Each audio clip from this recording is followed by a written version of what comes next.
It started like any ordinary afternoon, but what unfolded on that small neighborhood field became a moment no one would forget.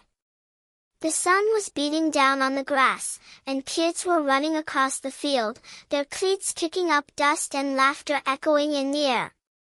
Among them was a little boy, full of energy, playing his heart out under the watchful eye of his father standing near the sidelines. That father, quiet, composed, dressed in casual jeans and a navy blue shirt, was simply there to cheer for his son. But sometimes, in certain neighborhoods, being present while black is seen as a threat rather than a right. People didn't know who he was. To most, he was just some man, standing alone, not mingling with the other parents, and not engaging in polite HOA-style small talk. He was focused on the game, occasionally shouting encouragement, clapping when his son made a good play. But even that was too much for some. A white parent walked over to one of the coaches and pointed at him. Whispers started spreading, sideways glances turned into murmurs, and what should have been a joyful Saturday soccer game slowly transformed into something colder, more suspicious. A couple of minutes later, 2 HOA members approached him. Their smiles were tight. Their tone was falsely polite. They told him he needed to step away from the field. He asked why. They told him, vaguely, that some of the parents were feeling uncomfortable. He looked at them, confused but calm, and asked again for a reason. They shifted in their shoes. One of them glanced over his shoulder before saying that since he wasn't on the list of approved volunteers or guardians, they couldn't verify who he was. That's when it started to feel less like a safety issue and more like something else entirely. He calmly explained that he was the boy's father. That he was here every week. That no one had ever said anything before. But that wasn't enough. The HOA members insisted he move away from the field, even suggesting he wait in his car. Just for today, they said. To keep the peace. Parents nearby started watching more openly now. Some looked embarrassed, others just curious. A few even took out their phones, not to record, but to text, message, document in private. He stood there, still composed, still respectful, and he asked again, "Am I being asked to leave because I'm black?" The silence that followed said more than any words could. They didn't answer. Instead, they repeated their request. He nodded slowly, then asked for the coach to come over. When the coach arrived, he explained the situation. The coach confirmed he was the boy's father. That he was indeed a regular. That there was no reason for concern. But even then, the HOA members hesitated. They didn't apologize. They didn't back down. They said it was protocol. That safety came first. And that's when something changed. The man slowly reached into his back pocket, not for a phone, not for a wallet, but for his military ID. He unfolded it carefully, revealing a Navy commander badge. The silence was absolute now. You could feel the tension shift, not because they suddenly respected him, but because they were shocked. That a black man, in plain clothes, who didn't speak loudly or demand attention, could hold a position of such authority and honor. That he wasn't just a father, he was someone who had led men in battle, who had served his country, who had protected the very freedoms they claimed to represent on that field. One of the HOA members tried to recover, saying, "Oh, well, we didn't know," but he cut them off. Not angrily. Not with shouting. Just with a look that said, "You should have treated me like a person before you knew my title." His son came jogging over, oblivious to most of what had just happened, and asked why everyone looked so serious. He smiled at his boy, placed a hand on his shoulder, and said everything was fine. But in that moment, it wasn't fine. Not really. Because the damage had been done. A father supporting his son had been reduced to a potential threat, not because of his actions, but because of his appearance.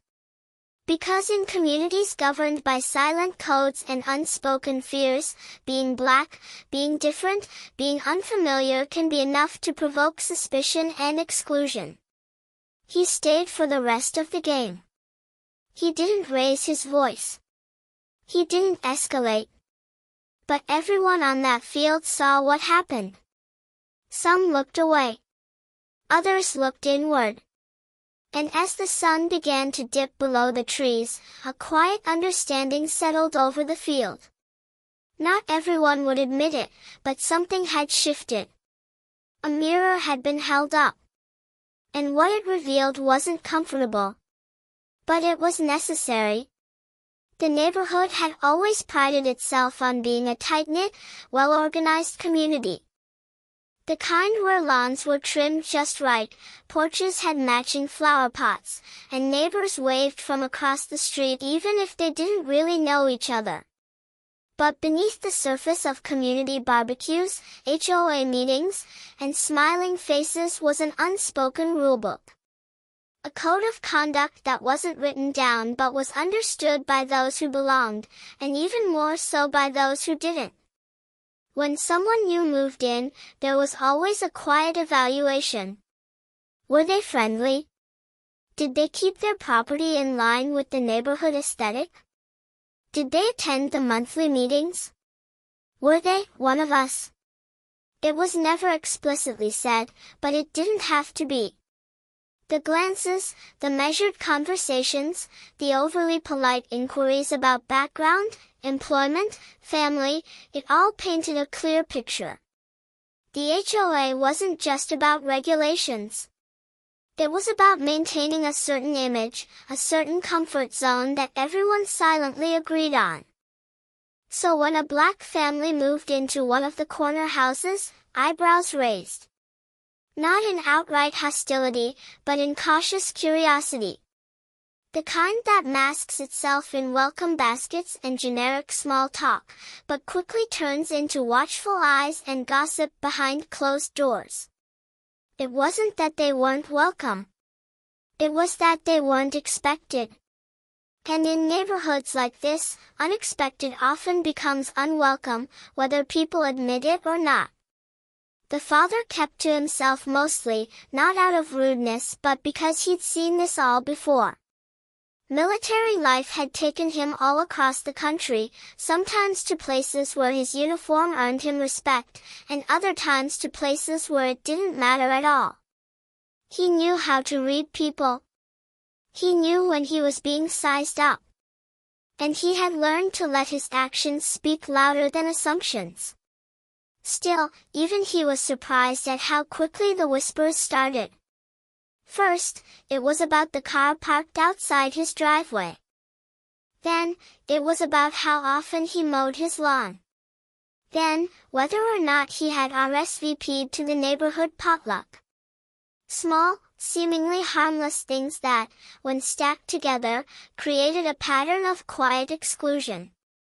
At the HOA meeting, his suggestions were nodded at politely but dismissed quickly. When his wife tried to volunteer for the local event committee, she was told the list was full. When his son rode his bike a little too fast around the cul-de-sac, someone called to remind them about safety. It was never outright racism. It was concern. It was protocol. It was just how things are done here. But the pattern was clear. It wasn't just about fitting in. It was about staying in your place. About not rocking the boat. About knowing your role in a space that wasn't built with you in mind. And in a world where silence often speaks louder than words, the message was loud and clear: we see you, but we don't trust you. Not yet. Maybe not ever. The father didn't retaliate. He didn't complain. He didn't storm into meetings or send angry emails. He had dealt with more serious challenges in life than nosy neighbors and passive-aggressive emails. But he noticed. He remembered. He cataloged every slight, every snub, every thinly veiled comment that came his way. And he taught his family how to move through it with dignity. Not because they had to shrink themselves, but because he knew the power of grace under pressure. One morning, as he stood outside sipping his coffee, one of the longtime residents walked by and gave him a nod, not the usual quick one, but a slower, more thoughtful gesture. A moment passed. Then came the question, "You served, didn't you?" The man nodded. The neighbor paused, then said, "Didn't realize that." "Thanks." It wasn't much. But it was something. And in that neighborhood, something was better than nothing. Still, he knew better than to think one comment changed everything. He had lived long enough to know that respect built on revelation and not humanity was fragile. That if it took learning about his military service for someone to see his worth, then the foundation of their respect was already cracked. He didn't want special treatment. He wanted fairness. He didn't need praise. He needed people to recognize his right to exist, to participate, to belong without condition. Every time his son asked why certain kids didn't invite him over, or why their family never got included in game night groups, he had to think carefully. How do you explain to a child that sometimes people's hearts are small even in big houses? That sometimes the gate isn't locked, but you're still not truly let in? That being different, being strong, being proud can still make people uncomfortable even when you've done nothing wrong? The coach had always considered himself neutral. Focused on the game, committed to fairness, and mostly uninterested in the politics that sometimes swirled around the sidelines. His job was to mentor, to train, to uplift the kids, not to get caught in the petty dramas of suburban parents or HOA concerns. But neutrality is often a luxury afforded to those who don't have to worry about what silence can cost someone else. And on that day, when the confrontation began, his role changed from just a coach to an unwilling witness to something deeper. He had seen the man before. The quiet father. Always on time, always respectful, always present. He remembered when the boy joined the team, nervous, quick on his feet, but unsure of where he fit in. His father was there at every practice, sometimes tossing the ball with him before drills, sometimes just sitting in his car until the session ended. The coach appreciated that kind of involvement. Not every parent showed up, and certainly not every parent stayed. There was something steady about him, something grounded. But he also noticed how the other parents didn't talk to him much. How there was a quiet separation, even in shared spaces. When the HOA representatives approached the father that day, the coach was tying a kid's shoelace. He didn't hear the full exchange at first, but he saw the body language, tight shoulders, forced smiles, the kind of posturing that comes when someone is being challenged under the guise of concern.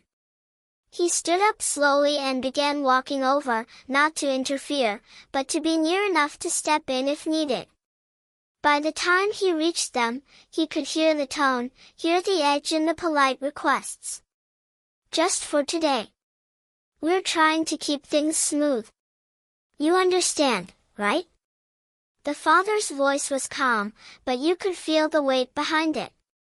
Not angry, not defensive, just tired. Tired of moments like this, tired of being questioned, tired of having to explain his presence. He said clearly that he was the boy's dad. That he'd been here every week. That he hadn't done anything wrong. And when the HOA reps insisted he needed to move away from the field for safety reasons, the coach finally spoke. He confirmed the man's identity. Told them that he was no stranger. That his son was on the roster. That everything was in order. He expected that would be enough. But it wasn't. They nodded, hesitated, and said they still preferred he leave the field area. The coach looked at them, baffled. He had seen problematic parents before, ones who yelled at referees, disrupted practice, caused scenes. This man wasn't one of them. He wasn't loud. He wasn't aggressive. He was just present. And now he was being told his presence was a problem. It dawned on the coach, in real time, that this wasn't about rules. This wasn't about protocol. This was about perception. Someone had felt uncomfortable, and that feeling was being treated as fact. Not questioned, not examined, just accepted. And now that perception was being turned into action. He stood there watching the exchange, heart sinking. He thought of the boy, running around with the rest of the team, unaware that somewhere behind the game, the legitimacy of his father's presence was being debated. When the father pulled out his military ID, the silence that followed was telling. The HOA reps' faces shifted, not with recognition of a mistake, but with realization that they had misjudged someone with status. It was as if the badge changed the rules. As if now, suddenly, he was valid. The coach felt something twist in his gut. He had no military background himself, but he respected it. Still, it bothered him deeply that this man had to prove his worth through a uniform, through a title, to receive the basic respect that others were given without question. After the HOA members left, the coach remained quiet for a while. He watched the father return to the edge of the field, watched him cheer softly when his son scored. He saw the same man he had always seen, only now the tension was more visible. The weariness lingered just beneath the surface. He wondered how many other times this father had to defend his place. How many times he'd been told to wait in the car, to understand the rules, to make things easier. How many times people had looked at him and seen not a parent, not a supporter, but a stranger to be managed. Later that evening, the house was quiet. The game was over, dinner had been cleared, and his son had gone to bed still full of energy, talking about the goal he scored and how his coach high-fived him. But in the living room, the father sat in silence. His wife sat across from him, both of them trying to unpack what had happened on the field just hours earlier. It wasn't the first time they had encountered a moment like that, but something about this one lingered differently. Maybe because their son was old enough now to start noticing. Maybe because this time it happened in a place that was supposed to feel like home. He ran a hand over his head, still processing the way they looked at him. The HOA members. The way their words were coded in courtesy, but their eyes were full of suspicion. He replayed every second of it, not because he wanted to, but because that's what these moments do. They get stuck on repeat in your mind. He thought about the shift in their tone when he presented his military ID, how quickly their demeanor adjusted, not out of apology but out of discomfort. It wasn't gratitude they showed, it was damage control. His wife had seen it from a distance. She had been speaking with another mom near the snack table when she noticed the group forming near her husband. Her stomach had dropped. She knew that look. That energy. That subtle change in posture from casual to confrontational. She'd felt it in boardrooms, in PTA meetings, in grocery store aisles. That feeling of being on display. Of being judged before a single word left your mouth. Of knowing you had to carry yourself not just with dignity, but with strategy. She had started walking over, but paused when she saw her husband handling it. Calm, clear, composed. That was his way. The Navy had instilled that in him. But it wasn't just military training, it was survival. It was the unspoken rule every black parent understood: you can't afford to be angry, even when you're disrespected. You can't afford to escalate, even when you're provoked. You have to stay calm, stay polite, stay palatable. Because if you don't, the narrative changes. You become the aggressor. You become the problem. You give them the excuse they're already halfway prepared to use. They talked quietly that night, careful not to let their voices rise too much. Their son was sleeping, and they didn't want him to hear. He was still young, still innocent, still untouched by the knowledge that some people would see him as less before they ever knew his name. They had hoped to delay that awareness as long as they could. But the world had its own timeline. And after today, they weren't sure how much longer they could keep shielding him. She asked him if he regretted showing his military badge. He shrugged. It worked, he said. It made them stop. But that wasn't the point. He didn't want to be respected because of a title. He wanted to be respected because he was a father. A human being. A man who showed up to cheer for his son like any other parent. He didn't want to have to justify his presence with credentials. He wanted his presence to be enough. They talked about what to do next. Whether to file a complaint. Whether to attend the next HOA meeting and speak up. Whether to let it go or push back. It was a familiar crossroads. Raise your voice and risk becoming the angry ones, or stay silent and let the moment pass without challenge. Neither option felt right. Both carried weight. Both had consequences. She reminded him that they had moved here for the schools. For the parks. For the promise of safety. For the dream of peace. But even in peaceful places, peace isn't guaranteed for everyone. Not when the systems in place are designed to serve comfort over justice. Not when those in charge are more invested in appearances than in accountability. Not when your belonging is always conditional, always under review. He looked over at the framed photos on the mantel. Graduation. Deployment. Their wedding day. Their son's first birthday. Proof of a life built on strength, love, and endurance.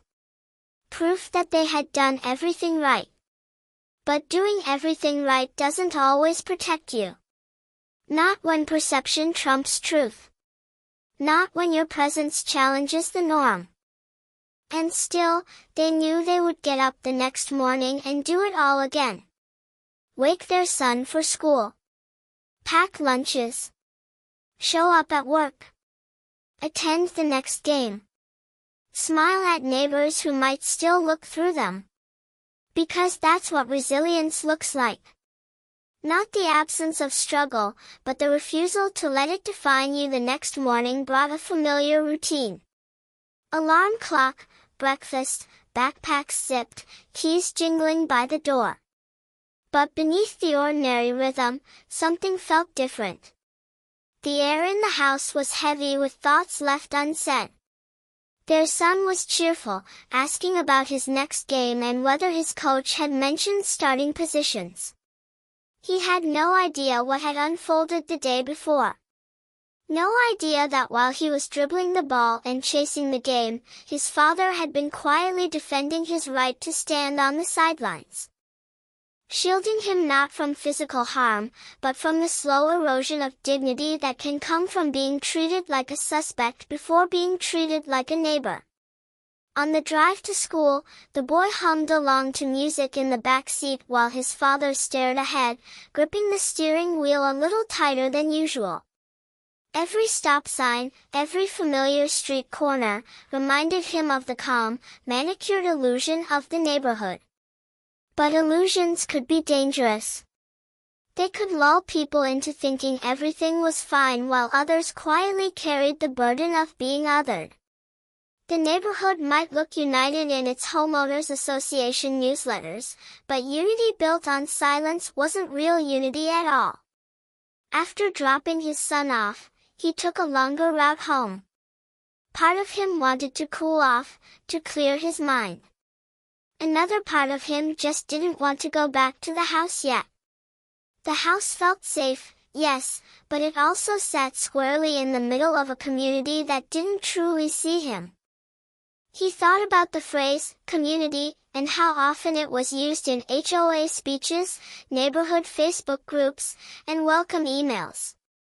But true community couldn't exist where some residents felt like intruders. Where smiles were tight and politeness came with an edge of condescension. Where his presence, his family's presence, was quietly monitored like a variable that might one day shift the balance. At home, his wife was already on a work call, but she paused and met his eyes as he entered. There was no need to say anything. The look between them held a shared understanding built over years. They had walked this road before, in different cities, under different circumstances. But it never got easier. The context changed, but the tension remained. Sometimes blatant, sometimes subtle, but always there, like background noise humming beneath the surface of daily life. He went to the garage and pulled out the folding chairs he brought to every soccer game. They were still dusty from the day before. As he cleaned them, his mind drifted to all the games he had attended since his son joined the team. Not once had he caused a disruption. Not once had he been late. Not once had he done anything but support. And yet yesterday, all that consistency was erased in an instant because someone decided he didn't look like he belonged. That was the most exhausting part, not the confrontation, but the way years of good character could be undone by one assumption. Later in the afternoon, he got an email from one of the HOA board members. It was short and carefully worded. No apology, just a reiteration of community protocols and an invitation to discuss any concerns at the upcoming meeting. It was the kind of message that tried to check a box without taking any responsibility. He didn't respond. Not yet. He needed time to decide if engaging would change anything or just reopen a wound for the sake of appearances. He had no interest in being the token example of inclusion. He wanted change, not performance. As the day wore on, neighbors passed by the house on their evening walks. A few waved. One even stopped and complimented the lawn. He nodded politely. But every interaction now felt loaded. Was the wave genuine or hesitant? Was the compliment kind or performative? He hated that he had to think this way. But experience had taught him that ignoring these questions often meant being blindsided later. Trust couldn't be freely given when history showed how easily it could be broken. He stepped out onto the porch as the sun dipped below the rooftops, casting the neighborhood in that soft, golden hour glow. It was the kind of light that made everything look perfect. But light could be deceptive. It could cast shadows just out of sight. And in those shadows lived the quiet realities people like him navigated daily. The decisions about when to speak, when to stay silent, when to stand your ground, and when to let things slide for the sake of peace that wasn't always extended both ways. The next HOA meeting was scheduled for the following week.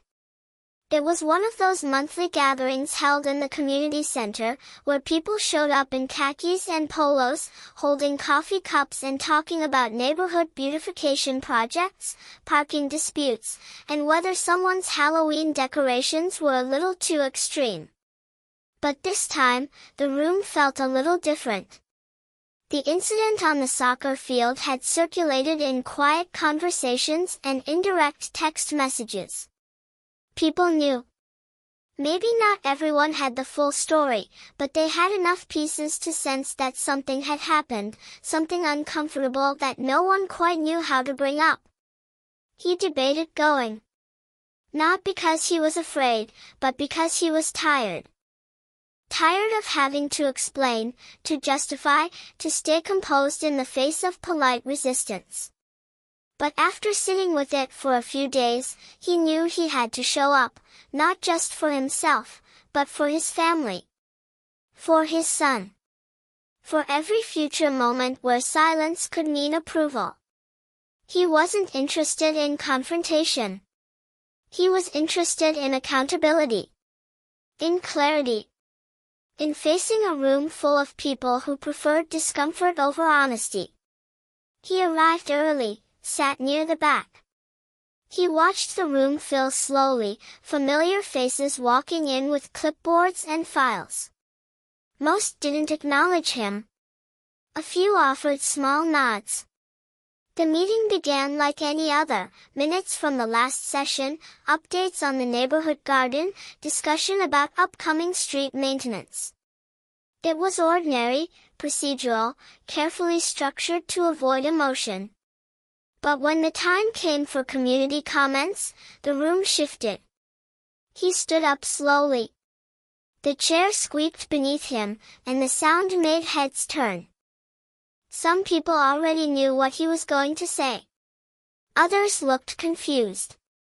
He didn't raise his voice. He didn't read from a paper. He simply told the story. What happened at the game? The words that were used. The assumptions that were made. The way his identity as a father had been questioned in front of his child. The way his military badge had suddenly shifted the atmosphere, not because it proved he belonged, but because it disrupted a narrative people didn't want to admit existed. He looked around the room as he spoke. Some couldn't meet his eyes. Some looked at the floor. A few watched him intently, faces unreadable. He told them he wasn't there for an apology. He was there because silence makes things worse. Because if no one acknowledged what had happened, it would happen again. Not just to him, but to others who didn't carry a badge, who didn't speak with practiced calm, who didn't have the strength or patience to explain their humanity again and again. When he finished, the room was still. For a long moment, no one said anything. Then someone cleared their throat and asked, carefully, what could be done better in the future? It was a genuine question. But it also revealed the problem. It shouldn't take someone being humiliated to start a conversation.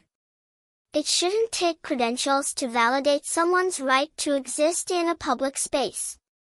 It shouldn't take being calm in the face of bias for others to see the imbalance. After the meeting, a few residents approached him. Quietly. Some thanked him for speaking. Others offered vague sentiments about understanding. A couple admitted they hadn't known the full story. It was a start. But he knew that starts weren't the same as solutions. He didn't need sympathy. He needed systems to change. He needed those same people to challenge their own biases, to step in when something felt wrong, to speak up not just after the fact but in the moment it matters most. At home, his wife listened as he recounted the evening. She smiled, proud but unsurprised. She had always known his strength wasn't just physical or professional, it was in how he carried the weight of injustice without letting it define him. They sat together on the couch, not in celebration but in reflection. This wasn't a victory. It was a moment. A necessary step in a longer journey that many people didn't even realize they were walking. In the days that followed, small changes began to surface. A new item added to the HOA agenda, equity training for board members. A revised code of conduct for volunteers at community events. A request for anonymous feedback on neighborhood experiences. He noticed. He didn't cheer for it, but he acknowledged it. Change, when it happens, is often slow and incomplete. It doesn't erase the damage, but it can interrupt the cycle. It can carve a path forward, even if the road remains uneven.